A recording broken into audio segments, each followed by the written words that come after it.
तो बहुत बहुत स्वागत है एक बार जोरदार तरीके से मेरे सभी एस्पिरेंट का इस बेहद ही इंटरेस्टिंग और ख़ास वीडियो में। एस्पिरेंट हम सबको अपना चुना हुआ करियर हमेशा से बेस्ट लगता है और इसे बेस्ट प्रूव करने के लिए हम हर किसी से बहस करने को भी तैयार होते हैं।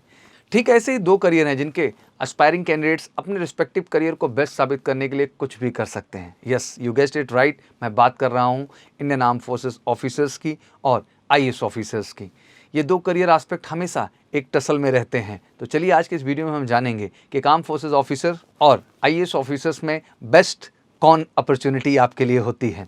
वीडियो को पूरा देखिएगा और अंत में कमेंट सेक्शन में ज़रूर बताइएगा कि आखिर आपका कौन सा करियर प्रायोरिटी आपके लिए ज़्यादा इंपॉर्टेंट है और आपके अकॉर्डिंग कौन सा करियर सबसे ज़्यादा बेस्ट है, किसकी वर्किंग आपको ज़्यादा अच्छी लगती है और कौन से करियर के लाइफस्टाइल आप ज़्यादा पसंद करते हैं और वाकई में आप क्या ज्वाइन करना चाहते हैं। तो कमेंट सेक्शन में मेंशन जरूर करिएगा। तो चलिए शुरू करते हैं।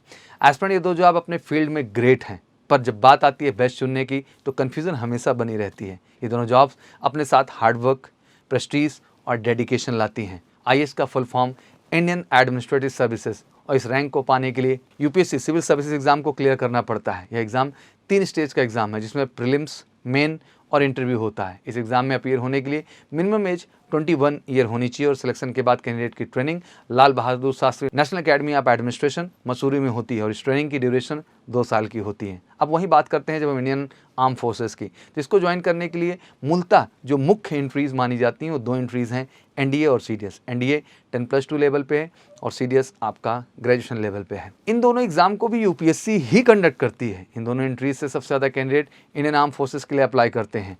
ये एग्जाम भी 3 स्टेज में होते हैं, जहाँ पहला रिटन, दूसरा एसएसबी इंटरव्यू और तीसरा मेडिकल टेस्ट है। इनकी ट्रेनिंग क्रमशः NDA national defence academy Pune Khadakwasla, CDS के through Indian military academy Dehradun और ऑफिसर ट्रेनिंग एकेडमी चेन्नई में होती है। बात करें इन दोनों जॉब्स की ट्रेनिंग के लिए तो सिविल सर्विसेज की ट्रेनिंग में मेंटल स्टैमिना का ज़्यादा रोल होता है, बट वहीं जब आर्म फोर्सेस की हम ट्रेनिंग की बात करते हैं तो इनमें मेंटल स्टैमिना के साथ साथ फिजिकल स्टैमिना का भी बहुत बड़ा रोल होता है। एस्पिरेंट सिविल एरिया में एक आईएएस ऑफिसर ज़्यादा पावरफुल होता है और वहीं अगर हम मिलिट्री एरिया की बात करते हैं तो एक आर्मी का ऑफिसर जो होता है वो ज़्यादा पावरफुल होता है। एक आईएएस अपनी करियर की शुरुआत में एसडीएम या एडीएम के रैंक से शुरुआत करता है और अपनी परफॉर्मेंस और टाइम के अनुसार उसे प्रमोशन मिलती है। एक आईएएस प्रमोट होकर कैबिनेट सेक्रेटरी तक की रैंक को होल्ड कर सकता है। वहीं आर्म फोर्सेस में जो शुरुआत होती है वो लेफ्टिनेंट के रैंक से शुरुआत होती है और यहाँ पर भी समय समय पर प्रमोशन होते हैं। आर्मी में हर प्रमोशन के लिए आपको हर रैंक पर एक स्पेसिफिक टाइम तक सर्व करना होता है और हायर रैंक पर जाने के बाद प्रमोशन परफॉर्मेंस बेस्ड हो जाते हैं। यह जरूरी नहीं कि आर्मी में हर ऑफिसर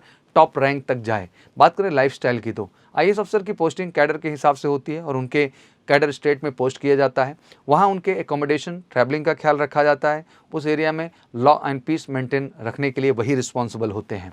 बात करें आर्मी की तो वहाँ ऐसे कैडर नहीं होते, बल्कि वहाँ पे अलग अलग रेजिमेंट्स होती हैं। जैसे इन्फेंट्री को आप सुनते हैं, आर्टिलरी को सुनते हैं, आर्मर्स को सुनते हैं, एससी को सुनते हैं, तो इनके अलग अलग ब्रांचेज होती हैं और आर्मी ऑफिसर्स की पोस्टिंग देश के किसी भी कोने में हो सकती है। एक बात तो तय है कि आर्म फोर्सेज ऑफिसर्स की जो लाइफ है ना वो ज़्यादा एडवेंचरस और हैपनिंग होती है और साथ में नेक्स्ट लेवल का एक्सपीरियंस स्पेशल फोर्सेस को ज्वाइन करके आप कर सकते हैं और ज़्यादा से ज़्यादा चैलेंजिंग और टफ रोल जीने का आपको अवसर मिलता है। अब बात करें दोनों जॉब में मिलने वाली पावर की, तो बिल्कुल हम चलिए पॉजिटिव एस्पेक्ट की बात करते हैं कि आखिर पॉजिटिव एस्पेक्ट में क्या क्या पावर दोनों को मिलती है। एस्पिरेंट जब हम आर्मी की बात करते हैं तो ऑब्वियसली आर्मी का जो एरिया होता है वो रिस्ट्रिक्टेड होता है। दैट मीन आप मिलिट्री एरियाज़ में ही आपकी पार होती है और उनके मेजर डिसीजंस जो होते हैं वो डिफेंस मिनिस्ट्री की गाइडेंस में होते हैं। आर्मी ऑफिसर्स अपने ट्रूप्स को डायरेक्शन देते हैं और उन्हें लीड करते हैं और वार के समय उन्हें कमांड करते हैं। वहीं जब हम Indian administrative services that mean IAS officer की बात करते हैं तो इनकी पावर सिविल एरिया में होती है, जहां वो डे टू डे ऑपरेट करते हैं और सिविलियन के बीच वो काफ़ी इन्फ्लुएंसिंग भी होते हैं। इसलिए आईएएस की पावर ग्राउंड पर ज़्यादा होती है और इसका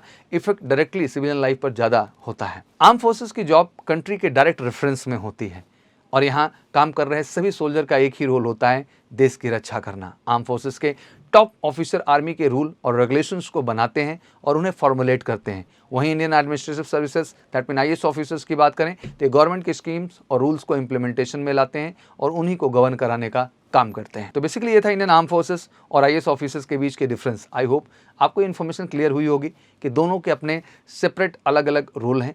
दोनों के बीच में जो डिफरेंसेस हैं वर्किंग की वो भी आप बेहतर ढंग से समझ पाएंगे। मैं तो कहना चाहता हूँ कि दोनों ही जॉब प्रोफाइल बेस्ट हैं, क्योंकि एक जो है मिलिट्री एरिया के लिए बेस्ट है तो एक सिविलियन लाइफ के लिए बेस्ट है।